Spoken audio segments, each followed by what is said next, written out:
नमस्ते दर्शकबिन सम्पूर्ण हार्दिक स्वागत गर्न चाहन्छु मेरो प्रेम टिभी युट्युब तर्फबाट।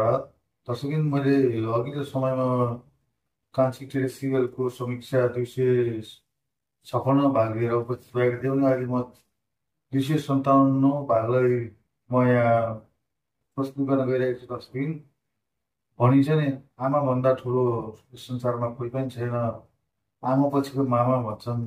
तर कान्छी टेली सिरियलमा यस्तो रहेन दर्शकबिन। यसमा ठ्याक्कै विपरीत उल्टो भयो। जमाना बद्लिसकेको छ दर्शकबिन, आमा मामा भनेर हुँदो रहेछ। यसै क्रममा तपाईँले यस श्रृङ्खलामा के देखिरहनु भएको छ भने आमाले पनि छोराको घरबार बिगार्न धेरै नै तल्लीन भएको देखिन्छ भने मामा पनि आमाको साथमा लगाएर आफ्नो सोझो छोरालाई बुहारीको गल्ती देखाउँदै विभिन्न किसिमको लान्छनाहरू लगाएर छोराबाट त्यति राम्री सुशील सुन्दर बुहारी कान्छीलाई घर निकाला गरेर आखिर सम्पत्ति खानको लागि धेरै प्रयत्न गरेको देखिएको छ दर्शकबिन। यसै अनुरूप एकदम बहादुर कान्छी जुन यस सिरियलका मुख्य कथाकार तथा मुख्य पात्र हुनुहुन्छ, उहाँले यो टिभी सिरियल चाहिँ निकै राम्रो प्रस्तुत गर्नुभएको छ। जुन जनचेतनामूलक छ। अहिलेको जमानामा आमा मामा भनेर भनिरहेको छ।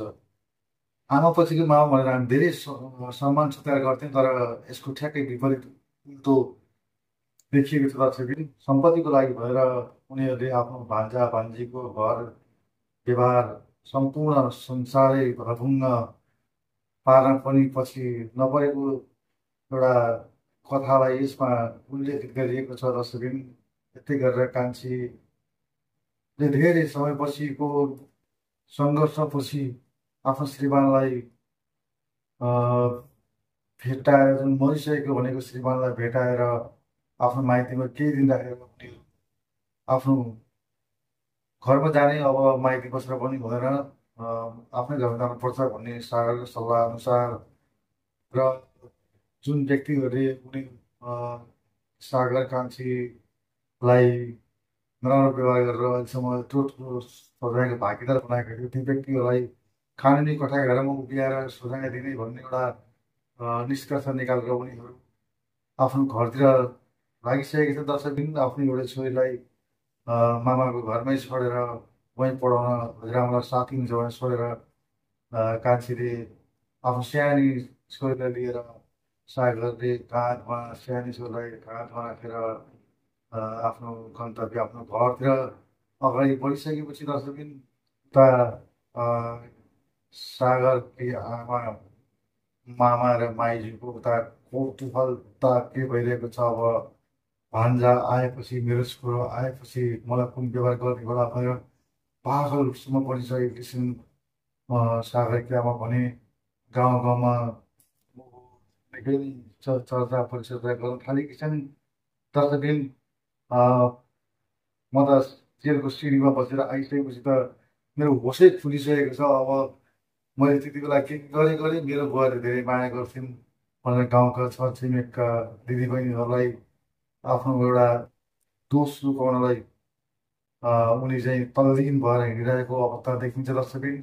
र जति नै नाटक गरे पनि आखिर गरेको व्यवहारप्रति आजित भएका सागरले आफ्नो आमा नै किन नहोस्, अब म उनीहरूलाई कस्तो किसिमको कारवाही गर्नुपर्छ म गरेरै छोड्छु र हामी पनि अब केही समय यही गाउँमा बसौँ र अब चाहिँ राम्रो भयो चाहिँ बताउनु, नभए सहरतिर नभए तपाईँको कुरामा सहर कन्ट्याक्ट गरेर उतातिर काम दाम गरौँला है। अहिले चाहिँ गाउँमै बसौँ, आफ्नो खेतबारी घर बार राम्रो सम्हालेर बस्ने प्रयत्न गरौँ भनेर कान्छीले सरसल्लाह गरेपछि उनीहरू घरमा पुगिसकेका छन्। तर त्यहाँ चाहिँ नाटक भइरहेको छ दर्शकबिन। कस्तो भने जान्छु र मैले यो भिडियोको डिस्क्रिप्सनमा एउटा लिङ्क राखिदिएको छु टेमु एफिलिएट प्रोग्रामको।